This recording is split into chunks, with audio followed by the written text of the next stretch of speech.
Hare Nama Hare Nama eva kevalam Kalo nasteva nasteva nasteva gatiranyatan Hare Nama Hare Nama eva kevalam Kalo nasteva nasteva nasteva gatiranyatan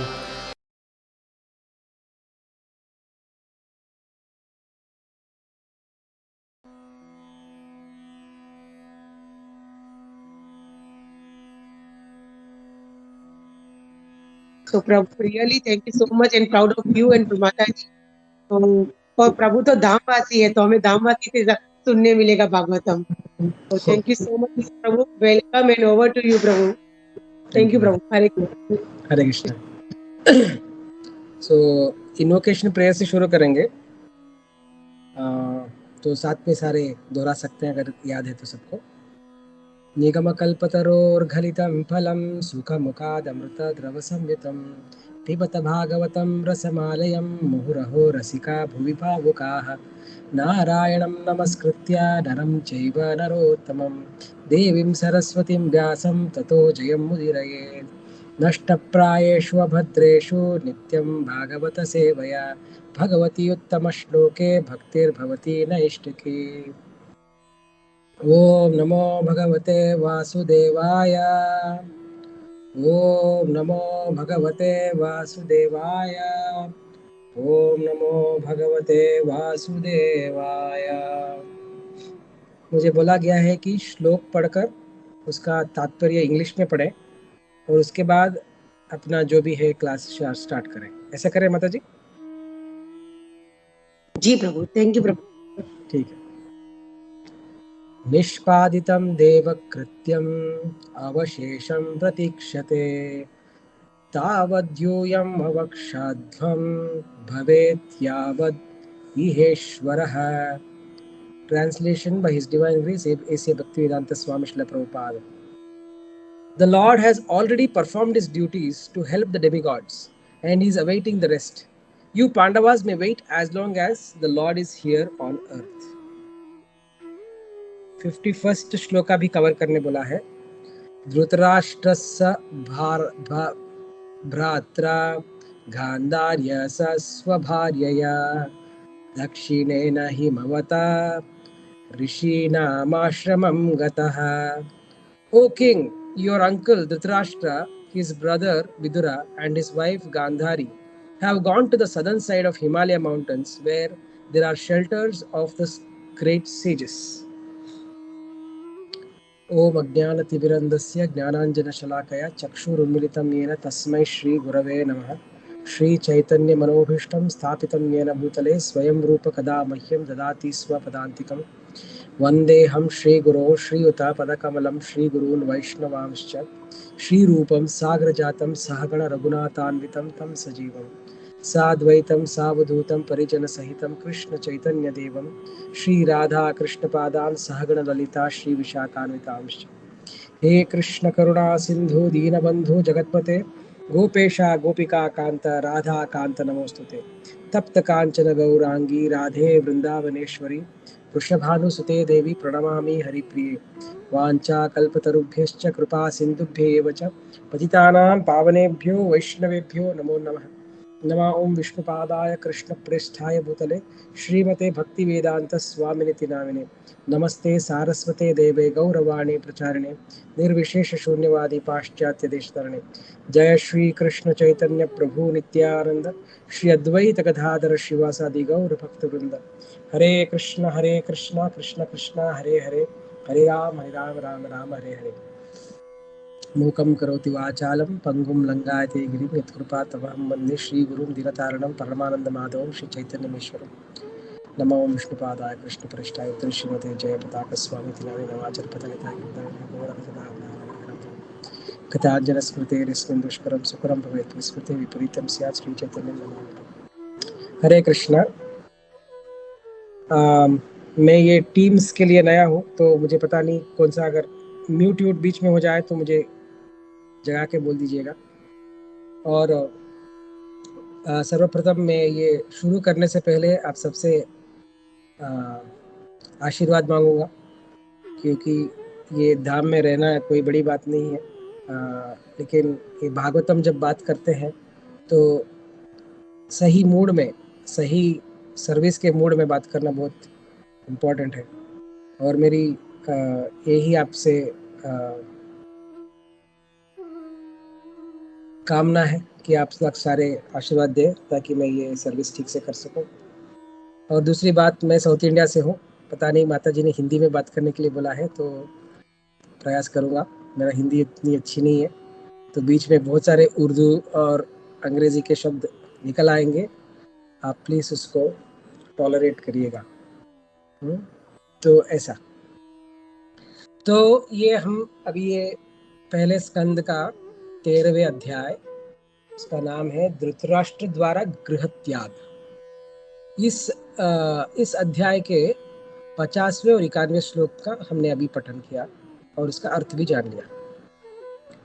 तो इसमें ऐसा है कि situation ऐसा है कि विदुर जी आते हैं इस अध्याय के पहल में। विदुर जी अपना तीर्थ यात्रा खत्म करके आते हैं। उन्होंने मैत्रेय मुनि से बहुत सारा चीज़ जाना है, लेकिन उनके हृदय में एक चीज़ हमेशा रहता है कि अपना बड़े भाई धृतराष्ट्र बहुत ही समय बिता रहे हैं इस भौतिक जगत में बिना कोई अर्थ के, क्योंकि बिना कोई काम के वो तो बस सुबह शाम युधिष्ठिर ने जो भी दिया या भीम ने जो भी दिया उसको खाकर बैठे हैं। राजा बनने की उनकी इच्छा थी, तो जन्म से अंधे थे। जन्म से अंधे होने के कारण से उनके जो छोटे भाई पांडु थे उनको सिंहासन पे बिठा दिया गया। और विदुर जो है वो तो क्षत्रिय पुत्र नहीं थे, वो तो दासी पुत्र थे, इसलिए उनको वो अवसर भी नहीं था और उनका वो हक भी नहीं था। परंतु धृतराष्ट्र को हमेशा से राजा बनने की इच्छा थी, तो उन्होंने ये इच्छा को दबा के रखा था। जब पांडु उनके एक कार्य के वजह से वो अरण्य की तरफ जाते हैं कुंती और माद्री के साथ, वहां पर उनकी मृत्यु हो जाती है। उससे पहले 5 पांडव पैदा होते हैं, 3 कुंती के गर्भ में और 2 माद्री के गर्भ में। तो वो छोटे छोटे बच्चे रहते हैं, तब वो अरण्य जाते हैं और उनकी वहां मृत्यु हो जाती है। उनकी मृत्यु होने की वजह से उनके जो पुत्र अभी भी छोटे हैं तो उनको सिंहासन पे नहीं बिठा सकते। राजा का कार्य करने के लिए वो अभी सक्षम नहीं है। तो इसलिए जब तक पांडव बड़े हो ना जाए और जब तक पांडव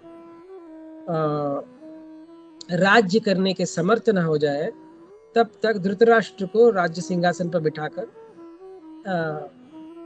उनका कार्य करने के लिए एक व्यवस्था की जाती है। पर धृतराष्ट्र के मन में तो राज्य भोगने का इच्छा बहुत ज्यादा ही रहता है। तो जब ये पांडव बड़े होते हैं और धृतराष्ट्र के 100 पुत्र भी बड़े होते रहते हैं, कौरव और पांडव जो एक ही घर के सदस्य हैं, एक ही कुटुंब के सदस्य हैं, लेकिन कुरु वंशज उनको कौरव बोला जाता है। पांडव भी कुरु वंशज ही हैं, परंतु जो पांडु के पुत्र हैं उनको पांडव माना जाता है।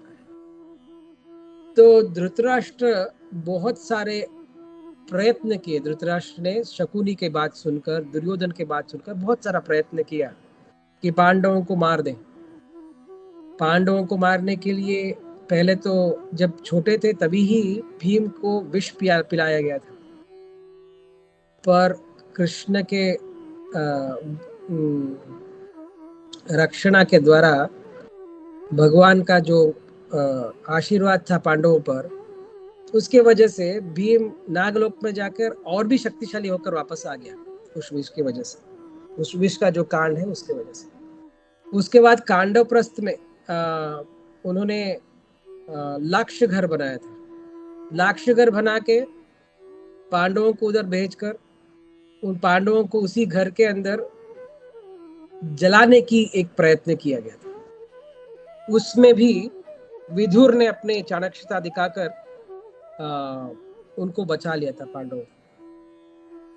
इन सब के बावजूद जब पांडव बड़े हुए और उनको राज्य मिलने का मौका आया तो नकार दिए गए थे, और उसके बाद ठीक है करके एक छोटा सा एक जंगल राज्य दिया कांडव प्रस्थ।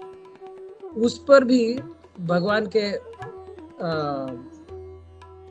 आशीर्वाद के द्वारा वो कांडव प्रस्थ को उन्होंने इंद्रप्रस्थ बना दिया, और सबकी ईर्ष्या का कारण बना वो इंद्रप्रस्थ। और जब इंद्रप्रस्थ में जब राजसूय यज्ञ हुआ, उसमें कृष्ण ने दुर्योधन को ये काम सौंपा कि जो भी अतिथि आ रहे हैं उनको गिफ्ट देने का काम दिया।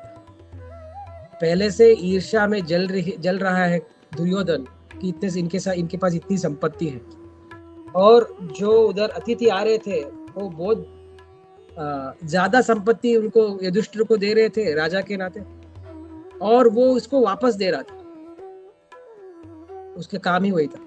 तो करते करते उसको ईर्ष्या और बढ़ गई, और उसी दौरान द्रौपदी और पांडवों ने जब दुर्योधन वहां पर गिर पड़ा, पानी को ना देखा और वो गिर पड़ा उधर, तो हंस दिए, तो और उसके गुस्से के ऊपर जैसे आग में घी डाला वैसे हो गया। तो इन सब कारणों की वजह से जब द्यूत क्रीड़ा के लिए पांडवों को बुलाया, शकुनी को आगे किया कौरवों ने, और युधिष्ठिर तो क्षत्रिय है, क्षत्रिय कभी द्यूत क्रीड़ा मना नहीं कर सकते, तो इसके वजह से उन्होंने द्यूत क्रीड़ा की और वहां पर सब कुछ ही हार गए, एक बार नहीं 2 बार। और जब द्रौपदी का वस्त्रहरण करने की प्रयत्न की तो कृष्ण ने अनलिमिटेड सारी सप्लाई किया था द्रौपदी को, और उसकी मान को बचाया था। ये सब होने के बाद कुरुक्षेत्र का युद्ध हुआ। कुरुक्षेत्र के युद्ध में धृतराष्ट्र के 100 के 100 बच्चे मारे गए भीम के द्वारा। भीम ने हर एक को मारा। उसके बाद भी धृतराष्ट्र युधिष्ठिर के आतिथ्य को स्वीकार कर उन्हीं के घर में रहे। तो विदुर को ये अच्छा नहीं लग रहा था, क्योंकि ऐसे कोई जीना नहीं चाहिए कि किसी के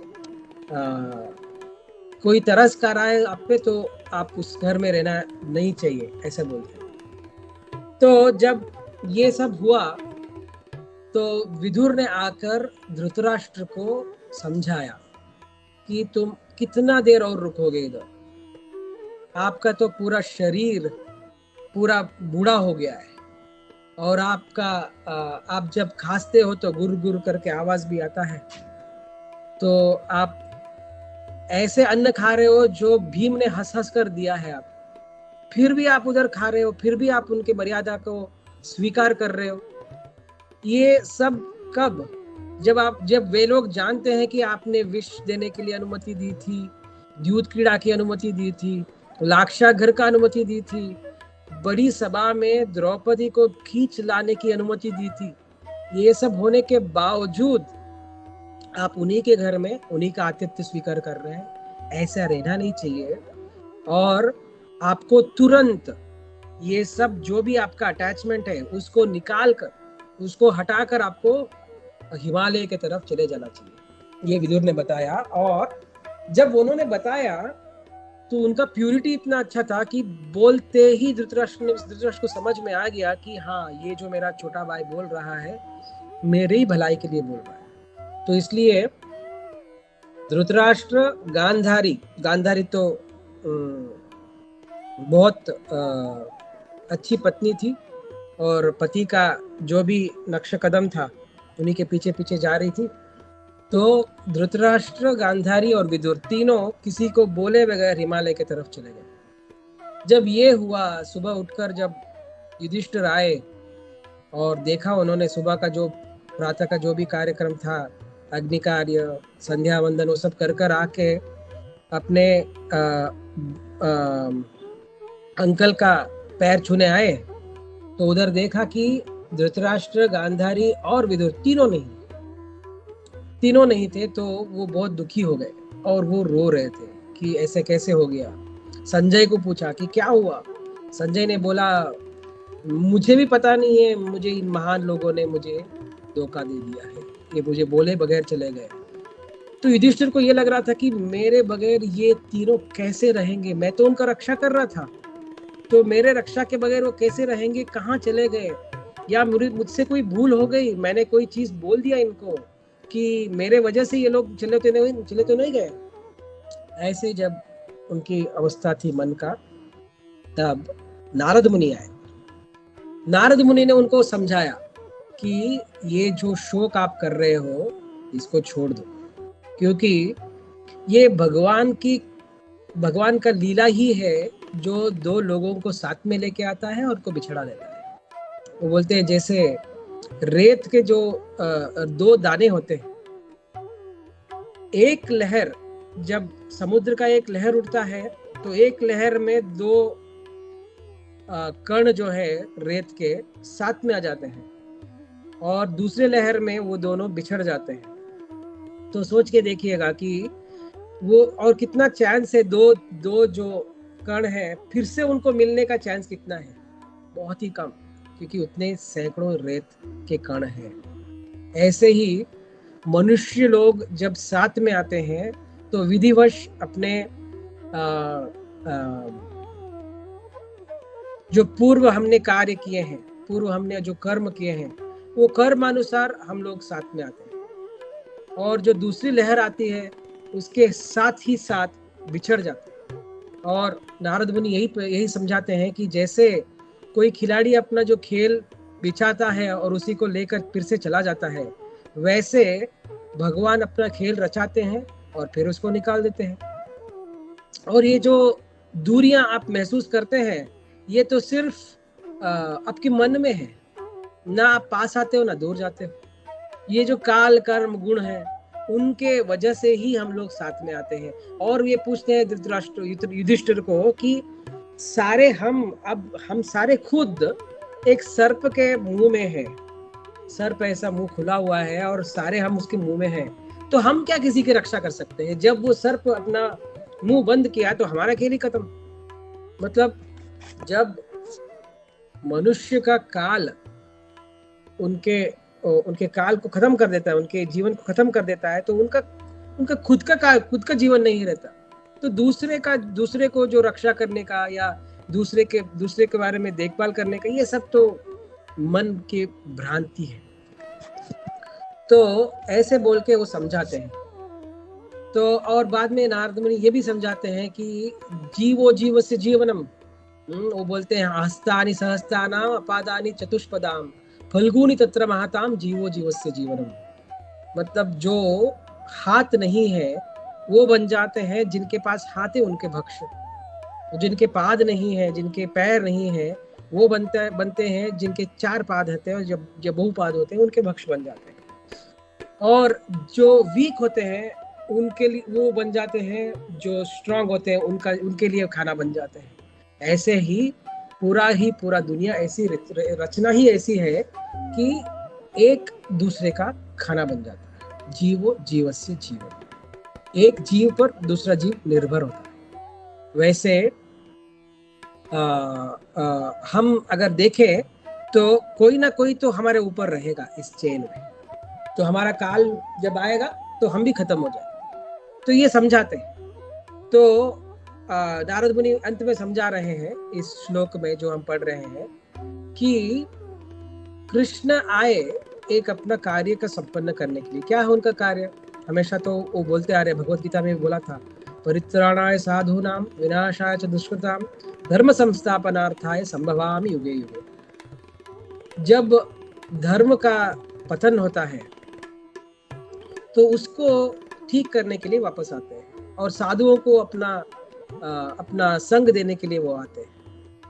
विनाश करने के लिए, किसका? दुष्कर्मियों का विनाश करने के लिए होते हैं। वो काम होने के बाद जैसे खिलाड़ी अपना खेल रचाता है और बाद में उसी को समेट कर चला जाता है, वैसे वो समझ के जा रहे हैं। तो नारद मुनि बता रहे हैं इनडायरेक्टली कि कृष्ण भी अभी अपना खेल समाप्त करने वाले हैं, तब तक आप इधर रुकिए, उसके बाद आप भी अपना काम अपना आप भी जा सकते हैं। लेकिन उसके बाद बताते हैं कि अभी आपका जो अंकल है, जो धृतराष्ट्र है और आपके विदुर है और गांधारी है, वो अभी तो फिलहाल हिमालय के पास गए हैं और एक ऋषि के आश्रम में वो भी अपना आश्रय लिया हुआ है। थोड़े दिन में, अब से कुछ दिनों में धृतराष्ट्र अपने योग क्रिया से अग्नि पैदा करेंगे और उसी अग्नि में वो भस्म हो जाएंगे और साथ ही साथ गांधारी भी चली जाएगी। ऐसे उन्होंने बता दिया और बता के जा रहे हैं।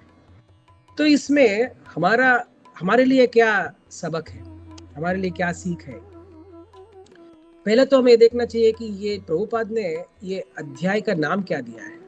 अध्याय का नाम दिया है धृतराष्ट्र द्वारा गृह त्याग। लेकिन वो आगे का जो अध्याय है जहां पर पांडव घर छोड़कर जाते हैं, तो वहां पर लिखा है पांडवास रिटायर टाइमली, मतलब जब उनके पास सही वक्त पर सही समय पर पांडवों ने अपना घर त्याग किया। परंतु धृतराष्ट्र वो है जो बहुत बहुत बहुत रुक कर इंतजार कर बहुत समय बीतने के बाद वो छोड़ने का उनको प्रेरणा मिले विदुर के रूप में। तो हमारी ये सीख होनी चाहिए कि हम लोग अभी दुबई में काम करते हैं या कहीं और काम करते होंगे, हमने बहुत सारा चीज हमने हमारे लिए इकट्ठा किया होगा, लेकिन हमारा ये जीवन का, मनुष्य जीवन का ध्येय क्या है, मनुष्य जीवन का ध्येय क्या है, ये हमें जान लेना चाहिए। हरे कृष्णा प्रभु। तो यस माता जी।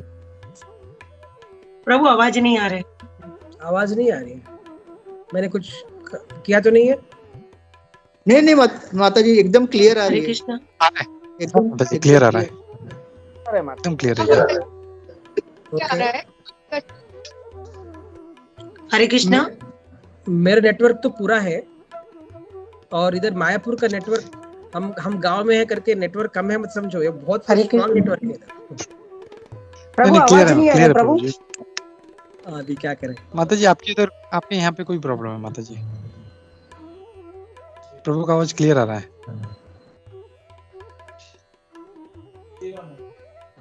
ठीक है, तो फिर मैं या कंटिन्यू कर दीजिए प्रभु, प्लीज आप कंटिन्यू। हरे कृष्णा। हाँ माता जी। ब्रज विनोद प्रभु आवाज नहीं आ रहा है। वो लोग बोल रहे हैं कि आवाज ठीक से आ रही है, शायद आपके तरफ से कोई नेटवर्क का प्रॉब्लम होगा। आप लॉग ऑफ करके लॉग इन करिए एक बार।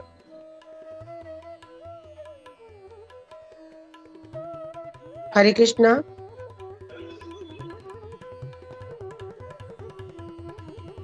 हरे कृष्णा। या कंटिन्यू प्रभु जी प्लीज। ओके, तो मैं ये बोल रहा था कि हमें ये जान लेना चाहिए कि हमारे जीवन का ध्येय क्या है। हम बहुत ही खुशकिस्मत है, लकी है एक किस्म से, कि हमें आचार्यों ने सिखा के गए। क्या सिखा के गए? पहले तो ऐसे शास्त्र जो थे सबके हाथ में नहीं लगते थे। हमारे हाथ में ये शास्त्र है, भागवतम पुराण, उसका पढ़ना या अध्ययन करने का मौका मिलना कितनी बड़ी एक अद्भुत बात है मानव के लिए। क्योंकि अगर देखिए, इस दुनिया में 7 बिलियन का पॉपुलेशन है। 7 बिलियन मतलब 700 करोड़। हाँ, 700 करोड़ का लोगों में कितने लोगों को पता होगा कि भगवान है? जिनको भगवान के बारे में थोड़ी भी आस्था है, उनको जितनों को पता है कि एक भगवान है जो कृष्ण है, जो गोलोक में रहते हैं। और जो जानते हैं कि कृष्ण है, उन लोगों में से कितने लोगों को ये पता होगा कि श्रीमद् भागवतम एक अमल पुराण है। और जिन लोगों को श्रीमद् भागवतम अमल पुराण है करके जानने वालों को कितनों को बोनाफाइड संप्रदाय का आश्रय मिला होगा। ये बहुत ही अद्भुत बात है। तो अगर हमें हमारे जीवन का ध्येय क्लियर है, पता लग रहा है कि हमारे जीवन में कुछ तो करके हमें कृष्ण के गोलोक के प्रति हमें एक न एक कदम जोड़कर जाना है। अगर इसके बारे में हमने जान लिया तो आचार्यों ने समझा के दिया है कि हमारे पास 4 प्रमुख रास्ते हैं। एक कर्म का द्वारा, एक ज्ञान, एक योग या अष्टांग और एक भक्ति। और बहुत सारे बार हमारे इस्कॉन के संघ में और बहुत सारे हमारे आचार्यों ने क्लियरली बताया है कि भक्ति सबसे पावरफुल है, सबसे पावरफुल है। ये सब हमको पता लग गया।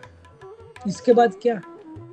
इसके बाद ये है कि हमें धृतराष्ट्र की तरह इंतजार नहीं करना है मौके का या किसी के आके बोलने का कि तुम्हारा अभी काफी हो गया है, आप ट्राई करो कि कृष्ण के भक्ति को ही अपने जीवन का अहम अंग मान लीजिए।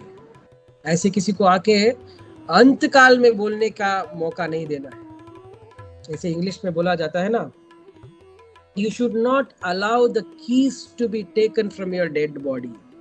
मतलब जब मौका है, जब आपके पास अवसर है, तो अपने जो बाकी के सदस्य हैं अपने घर में, उनको अलग अलग किस्म का जो रिस्पॉन्सिबिलिटी है वो देकर पूर्ण तरीके से कृष्ण भक्ति में तल्लीन होने का प्रयत्न करना चाहिए। होगा कि नहीं होगा ये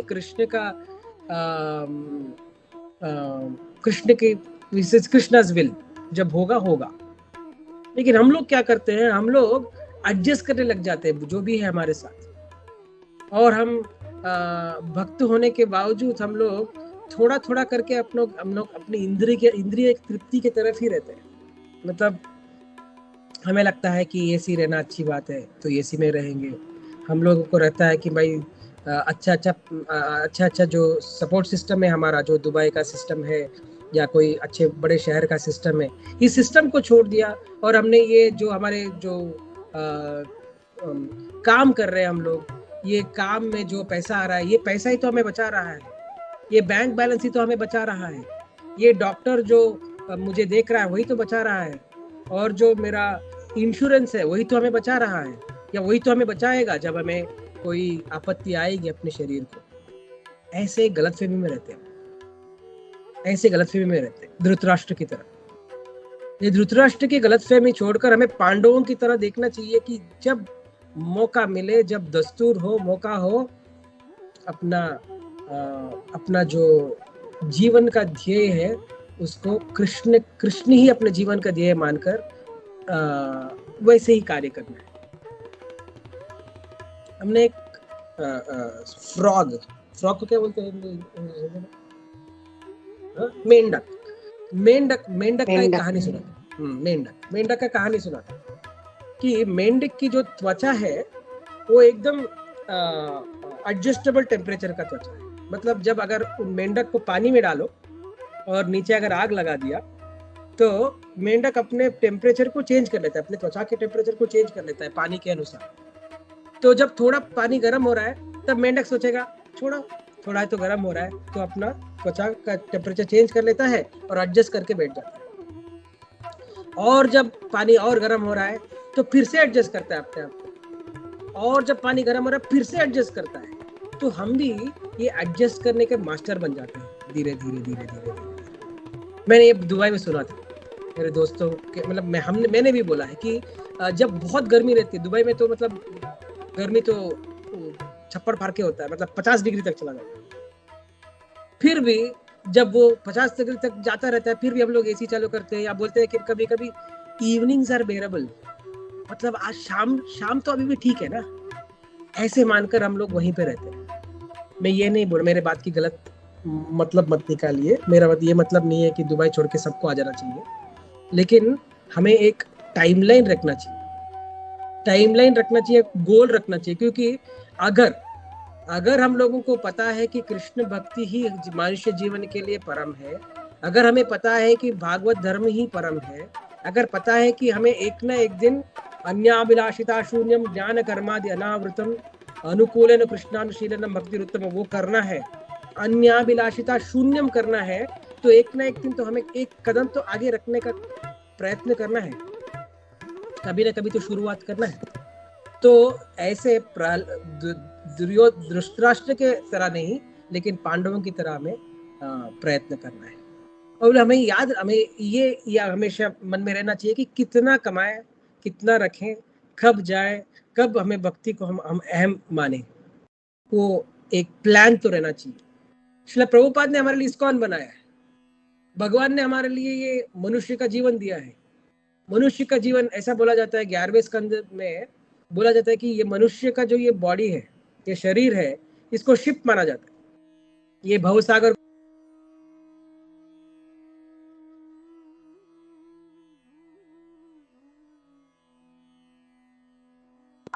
प्रभु जी आप म्यूट हो गए। प्रभु जी आप म्यूट हो गए। अभी ठीक है? यस प्रभु, यस यस यस यस। ये खुद ब खुद कैसे म्यूट होता है? ठीक है, तो प्रभुपाद ने हमारे लिए इस्कॉन बना के दिया। मतलब जो बोला जाता है कि ये शरीर एक नाव है, तो बोलते हैं कि शास्त्र जो है वो फेवरेबल विंड्स है और हमारे आचार्य जो है हमारे कैप्टन है। तो ये सब है हमारे पास ये भागवत भी हमारे साथ में है। एक जमाना ऐसा था जब जीव गोस्वामी भागवतम पढ़ने से सीखना चाहते थे। उनको बोला गया कि जाकर गदाधर पंडित से सीखिए।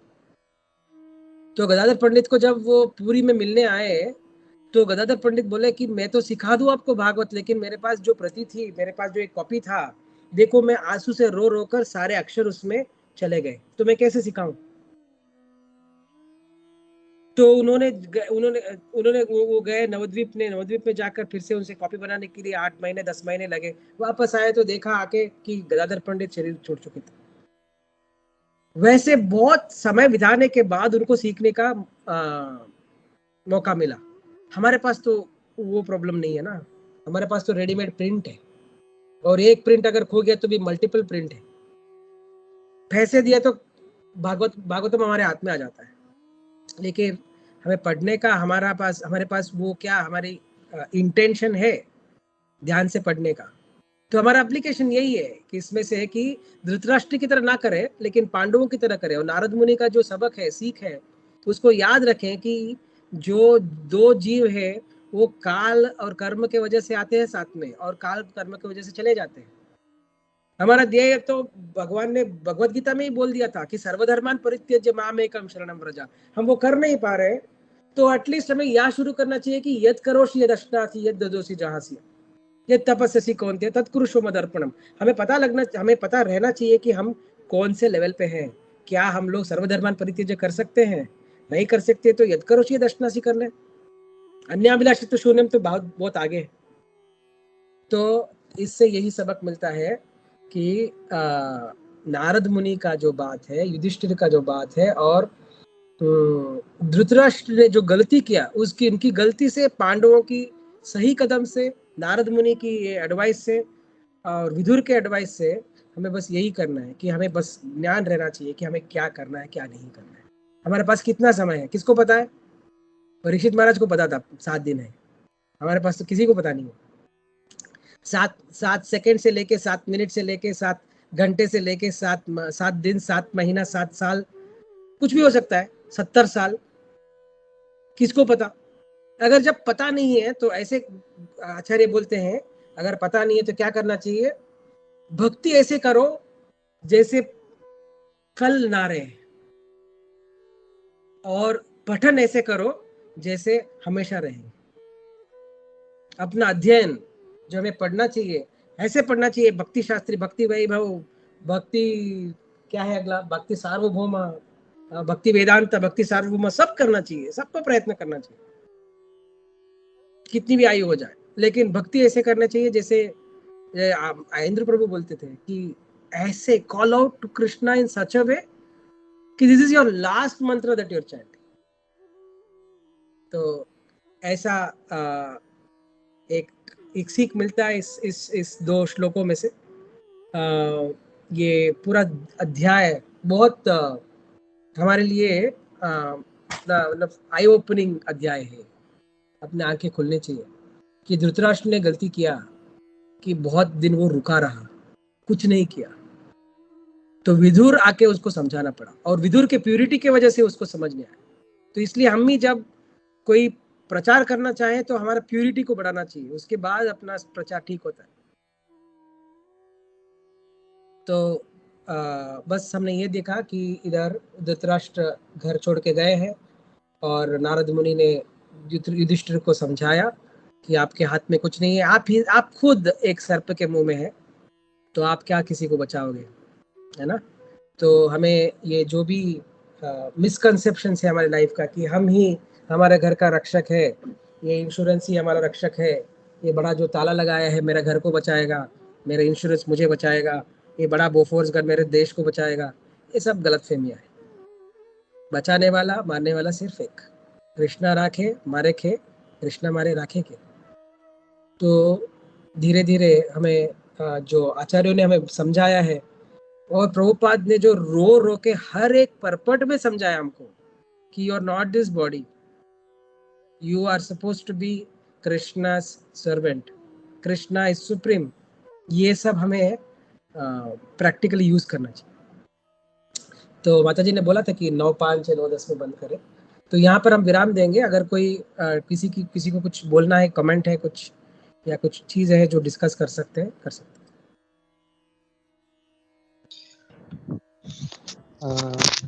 हरे कृष्णा प्रभु। हरे कृष्णा, धन्यवाद, प्रणाम। myself मनोहर दास। हरि बोल प्रभु। तो प्रभु बहुत अच्छा लगा आपका क्लास। और पहले तो आपने जब बोला कि मेरा हिंदी अच्छा नहीं है, तो आज आपका हिंदी बहुत अच्छा है, मेरे से पहले से भी अच्छा है आपका। हाँ परफेक्ट, अभी परफेक्ट। या थैंक यू। तो मैं ये कह रहा था कि जो आपने भक्ति प्रैक्टिकली कैसे करना चाहिए, प्रैक्टिकल एस्पेक्ट्स बहुत अच्छा मतलब पॉइंट्स बताया इसमें, क्या फिलोसफी है। तो और जैसे माता जी ने बोला आप धामवासी हो, तो आपसे सुनने के लिए और भी अच्छा लगता है मुझे। और वो जो मेंढक वाला आपने जो बोला कि कैसे मेंढक जो है अपने आप को एडजस्ट करते रहता है, तो दैट वाज रियली एक वंडरफुल एग्जाम्पल। मैं कभी सुना नहीं था लाइफ में, first time I heard, and it is so beautiful for all of us. हम लोग कैसे दुख में सुख में ऊपर नीचे जब होता था, कैसे हम लोग मेंढक की तरह हम लोग अपने आप को एडजस्ट करते रहते, thinking that we can survive. But जैसे काल सर्व इट इज ऑलरेडी देयर, अपना टाइम लिमिट है। और दूसरा प्रभु जी एक aspect your point of view कि जैसे आप धामवासी हो इसके लिए, बिकॉज हम लोग जैसे शास्त्रों में भी कहा गया है कि धाम में वास करना चाहिए, लेकिन कुछ भक्तों का है कि धाम में वास नहीं करना चाहिए, खाली 2 दिन चाहिए, 3 दिन रुकना चाहिए, या तो बोलते हैं कि हम लोग तो मतलब अभी लायक नहीं है धाम, या हम लोग प्रचार कर रहे हैं तो will stay in our places and हम लोग विल डू और continue our preaching. So what is your आप क्या इंस्पायर किया? बहुत अच्छा क्वेश्चन है। मुझे भी ये बोला गया था कि धाम में वास करने के लिए सिर्फ 3 दिन रह सकते हैं, उसके बाद क्योंकि वो धाम अपराध होने लग जाता है। तो ये धाम में वास करने का जो हमारा जो इच्छा है, वो देखना चाहिए कि हमारे धाम में वास करने से क्या हमारे काम क्रोध लोभ मोह मद मत्सर्य बढ़ रहा है या घट रहा है, और अपना जो वैराग्य जो है, ये भौतिक चीजों के प्रति हमारी जो वैराग्य है, क्या वो बढ़ रहा है कि घट रहा है, और हम क्या भौतिक चीजों की तरफ प्रति हमारा लगाव बढ़ रहा है, ये हमें सेल्फ एनालिसिस करना चाहिए धीरे धीरे। लेकिन जब हम वहां रहेंगे, बाहर रहेंगे, तो हमेशा हमारे हृदय में दाम रहेगा, तो दाम के प्रति हमारा लगाव बढ़ता रहेगा। तो जब दाम आते हैं तो हम रिचार्ज होते हैं। लेकिन दाम में आके रहने का कुछ और ही अलग ही एडवांटेजेस हैं। जैसे 600 मीटर में गंगा जी है, हम लोग रोज जाके नहा सकते हैं, है ना।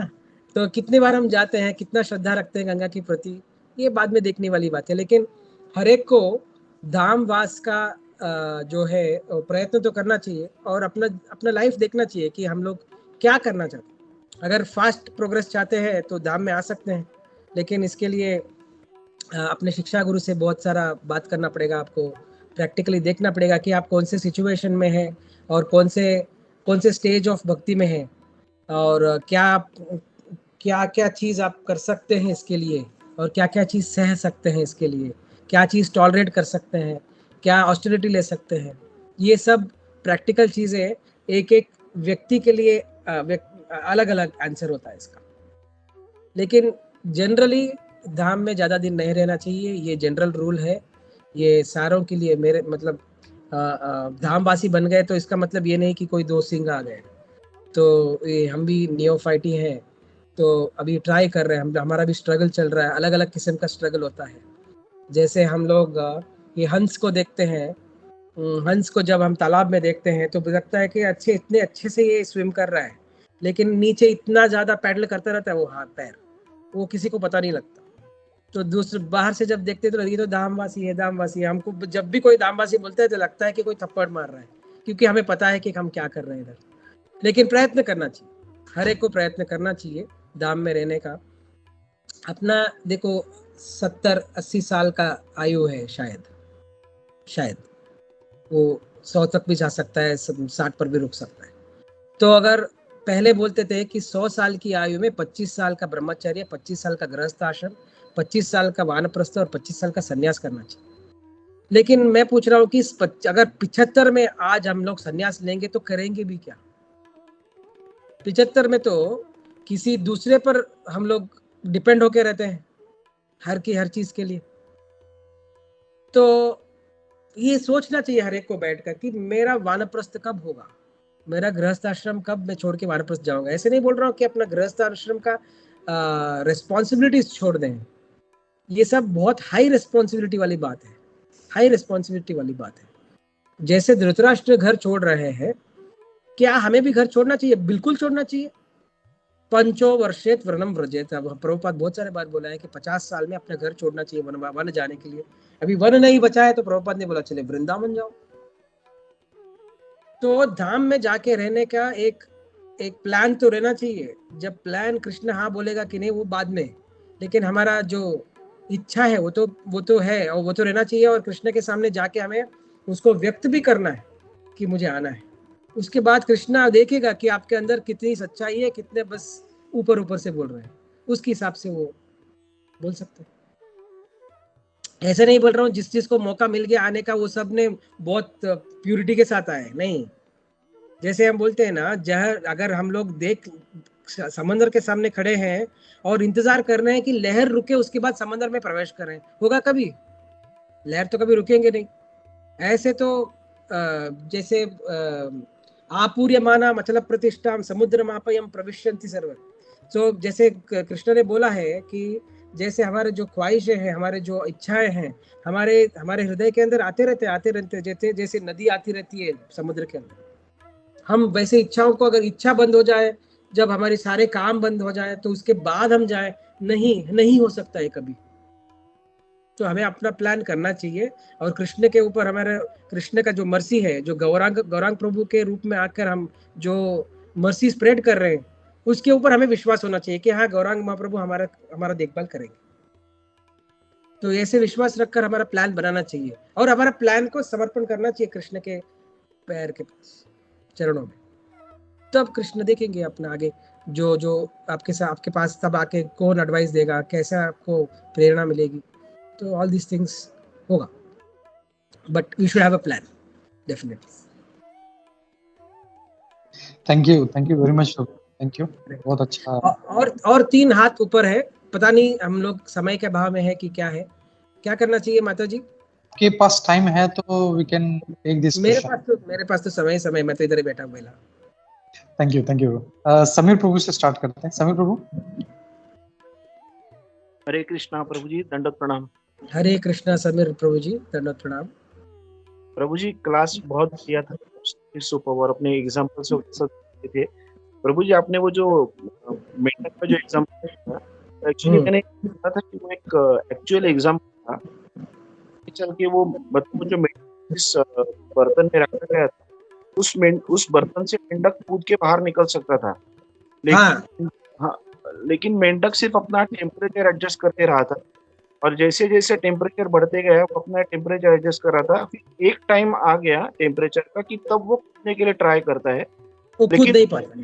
क्योंकि उसका तब तक उसका जो एनर्जी है वो खत्म हो गई रहती है। तो हाँ, प्रभु जी हम लोग अपने लाइफ से भी एग्जैक्टली प्रॉपर देखते हैं कि जब हमारे पास टाइम है तभी भक्ति में, तो टाइम जाने के बाद फिर हम लोग के पास ना एनर्जी रहेगी ना टाइम रहेगा, फिर हम लोग बिल्कुल करेक्ट बोल रहे हैं आप, बिल्कुल करेक्ट बोल रहे हैं। जैसे कुलशेखर आलवार बोलते हैं ना, इदम शरीरम परिणाम पेशलम पतति अवश्यम शतसंधि जर्जरम। 100% एक ना एक दिन ये शरीर गिरेगा, कितना भी आप प्रोटीन शेक पी लो, कितना भी आप जिम चले जाओ। हाँ, 100 जॉइंट्स है, शतसंधि जर्जरम, हिलता ही है। किम औषधम पृच्छति मूढ़ दुर्मते, कैसे किस्म का औषध लेना चाहते हो? निरामयम कृष्ण रसायनम पिबा। जो निरामय कृष्ण रसायन है उसी को पीने से ही हमारा जीवन का उद्धार है। ये एडजस्ट करते रहेंगे, इसका कोई अंत नहीं है प्रभु जी। जैसे देखो एडजस्ट करते रहे हैं हम लोग, देखो कितने किस्म के एडजस्टमेंट हम करते हैं। हम लोग जाके किस किस की सेवा करते हैं। हाँ, गोविंद दास बोलते हैं ना, बजहु रे मन में, क्या बोलते हैं?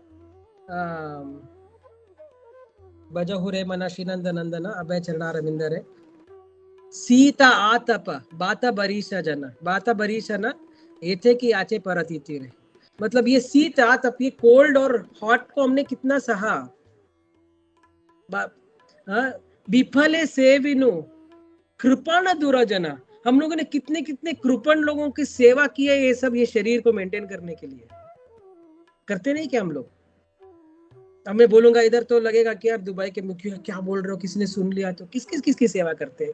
गाय खाने वाले की सेवा करते हैं हम लोग। ये हमारा एडजस्टमेंट है, ये हम लोग ही हैं। जो वो मेंढक की बात बोल रहा था, ये हम लोग ही हैं वो मेंढक, जो एक वक्त के बाद हम कूद नहीं पाएंगे। ये हमें याद रहना चाहिए। एक वक्त के बाद हम कूद नहीं पाएंगे, कूदे तो भी कोई मतलब नहीं रहता उसका। ठीक है प्रभु जी, थैंक यू प्रभु जी, बहुत बढ़िया। और एक्चुअली अंजन बोलते थे, अंजन डाल दिया। हरे कृष्णा, थैंक यू प्रभु जी। हाँ, और अरे अपने सत्यराज प्रभु भी हाथ उठाए। आप क्या पूछने वाला? आपको तो सब कुछ मालूम है। हरे कृष्णा प्रभु जी, दंडवत प्रणाम। प्रभु जी आपको देखो बहुत बहुत अच्छा लग रहा है प्रभु जी। और रियली प्रभु जी आपने जैसे बोला कि शिला प्रभुपाद रो रो के बोल रहे हम लोग को हर एक उनके लेक्चर में कि we are not this body, लेकिन हम लोग ये समझ नहीं पा रहे। लेकिन आज का जो लेक्चर था ना प्रभु जी, इतना मीन्स टू द पॉइंट था प्रभु जी। मीन्स आपने इतना अच्छा बताया कि जैसे आपने वो सैंड का भी एग्जाम्पल दिया, बहुत एग्जाम्पल अच्छा था। और प्रभुपाद जी का एग्जाम्पल, वो मेंढक का एग्जाम्पल, फिर हम लोग को मतलब कभी ना कभी हम लोग खुद को इतना एडजस्ट कर रहे हैं ना प्रभु जी। मैं देख रहा हूँ ना प्रभु जी, ये जॉब अच्छा नहीं है तो मैं वो जॉब ढूंढूं, ये नहीं तो मतलब वो ये रहता ना बंदर एक झाड़ से दूसरे झाड़ पे, तो वैसा ही सिचुएशन है प्रभु जी। तो थैंक यू सो मच प्रभु जी। मैं आपको एक प्रभु जी रिक्वेस्ट करना चाहता हूँ कि आप प्लीज महीने में 2 बार तो एटलीस्ट प्लीज आप टाइम निकाले और प्लीज आ जाइए, क्योंकि सही में बहुत अच्छा लग रहा है। और प्रभु जी देयर आर 2 थिंग्स कि एक पहला चीज मतलब अपने दामोदर देश से कुछ डिवोटी मायापुर धाम में सेटल हो गए, और एक माधव कीर्ति प्रभु जो वृंदावन सेटल हो गए। तो वी हैव इंस्पिरेशन, आपसे हम लोग को लेना चाहिए। तो thank you so much for wonderful class. And second thing, Radha Gopinath ji में बहुत सारे भक्त है जो आपके बारे में पूछते रहते हैं। मैं बोला कि मेरे पास नंबर नहीं है, so I will get it from Brajapriya Mataji and Radha Gopinath ji also missing you Prabhu ji. I miss Radha Gopinath like crazy. I miss Radha Gopinath very much.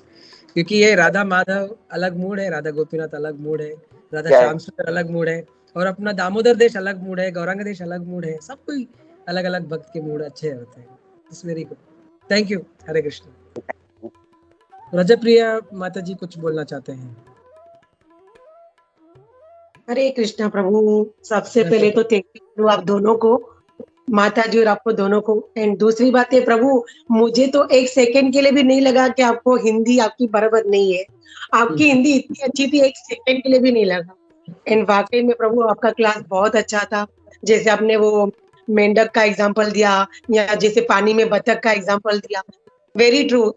जो लोग धाम में होते हैं ना, उनको ही पता है कि एवरी डे एक चैलेंज जैसा होता है। बिकॉज हम लोग कहीं भी अपराध करेंगे तो धाम में जाके धोएंगे, लेकिन धाम में लेके अपराध करेंगे तो कहाँ पे जाएंगे आप?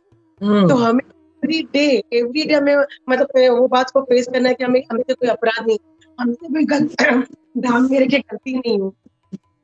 तो बहुत बड़ा चैलेंज है और बहुत बड़ी बात है धाम में रहना। इतना इजी नहीं है जितना हम बोल देते कि अरे आप तो धामवासी हो, बट धाम में वाकई में रहते हैं ना, उनको ही पता है कि हमें एवरी डे कैसे हम रहते हैं, क्योंकि एवरी डे वही होता है कि हमसे अपराध नहीं होता, कोई अपराध नहीं।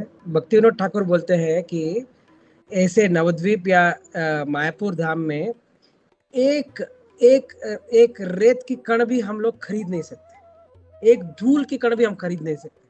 लेकिन हमारा फॉल्स ईगो जो है, हमारा अहंकार हमें बोलता है कि हमने इतने इतने रुपए का घर खरीद लिया इधर। ये सब भी अपने भ्रम को ऐड करता है कि हम ये शरीर है। तो बहुत ही चौकन्ना रहना चाहिए, क्योंकि माया बहुत चालू है और बहुत स्ट्रांग है। क्योंकि वो माया है तो कृष्ण की प्रतिबिंब है, तो स्ट्रांग तो रहेगी। तो हमें बहुत चौकन्ना रहना चाहिए धाम में। तो ये इस अवसर के लिए बहुत बहुत धन्यवाद माता जी।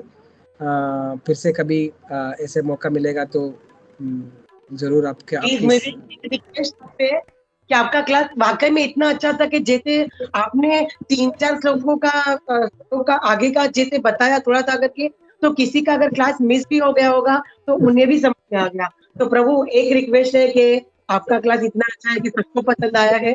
मतलब माता जी ऐसे ये क्या बोलते हैं ना, एडवर्टाइजमेंट और एक्चुअल में बहुत ज्यादा अंतर नहीं होता। हमने जितना पता था एक ही क्लास में बोल दिया मैंने। पर प्रभु फिर भी हिंदी भी अच्छी एंड फ्लो भी आपका क्लास का अच्छा था। एंड आई रिक्वेस्ट कि आप 1 महीने में 1.5 महीने में जैसे आपको कंफर्टेबल रहेगा, प्लीज आप आइएगा। थैंक यू सो मच प्रभु। हरे कृष्ण प्रभु। Thank you. अनंत कोटि वैष्णव वृंद की जय, श्रील प्रभुपाद की जय, श्रीमद् भागवतम की जय। प्रभु जी यस प्रभु जी, सूरत माधव प्रभु यस सूरत माधव प्रभु। हरे कृष्णा प्रभु। हरे कृष्णा। Thank you. तो आज जैसे हम लोग एडजस्टमेंट की बात कर रहे थे, तो हमको एक्चुअली मटेरियल लाइफ में ऐसा एडजस्ट करना है कि आज जैसे टाइम ज्यादा हुआ है लेकिन फिर भी सब लोग एडजस्ट करके रुके हुए हैं। इतना सुंदर क्लास था। I think this is perfection of adjustment.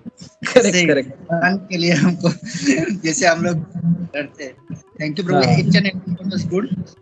और गोपीमन प्रभु की क्लास रिकॉर्डिंग कर रहे हैं, तो आई एम श्योर हर कोई और एक बार इसको सुनेगा और 2-3 बार वापस सुनेगा, क्योंकि इतने सारे पॉइंट्स है हम अप्लाई करके एक्चुअली जितना जल्दी हो सके रिटायर हो सकते हैं मटेरियल से। ये अपने अपने शिक्षा गुरु से बात कीजिएगा। और इसमें जैसे तीसरे अध्याय के पहले बताते हैं भगवान श्री कृष्ण कि untimely and very early unreasonable retirement is also wrong. तो अपने अपने शिक्षा गुरु के साथ बहुत अच्छा लंबा बात करना चाहिए, लेकिन हर एक को सोचना चाहिए। ये तो तय है, हर एक को सोचना चाहिए। ऐसे नहीं कि पूरा लाइफ हम लोग कमाते ही रहेंगे और हमारे जेब में से कोई चाबी लेके जाएगा जब हम मर जाएंगे, तो ऐसा नहीं। तो प्रभु एक्चुअली ना हमारा जो सेल्स में ना, जस्ट परसों ही मेरे बॉस ने पूछा व्हाट इज द मोटिवेशन तुम सेल्स में हो। सब लोग बोल रहे थे मनी मनी, और पता नहीं मैंने स्पॉन्टेनियस पूरा टू रिटायर अर्ली। तो आज आपने क्लास दिया वो हंसने लगा, तो फिर सेल्स में क्यों आए हो। नाइस टू हियर प्रभु ji. Thank you very much. ठीक है, तो हम लोग इधर ही विराम देंगे। Thank you very much for all your company and Hare Krishna. जी प्रभुपाद की जय। Thank you. श्याम प्रभु जय। जय। श्रील प्रभुपाद की जय, गुरु महाराज की जय।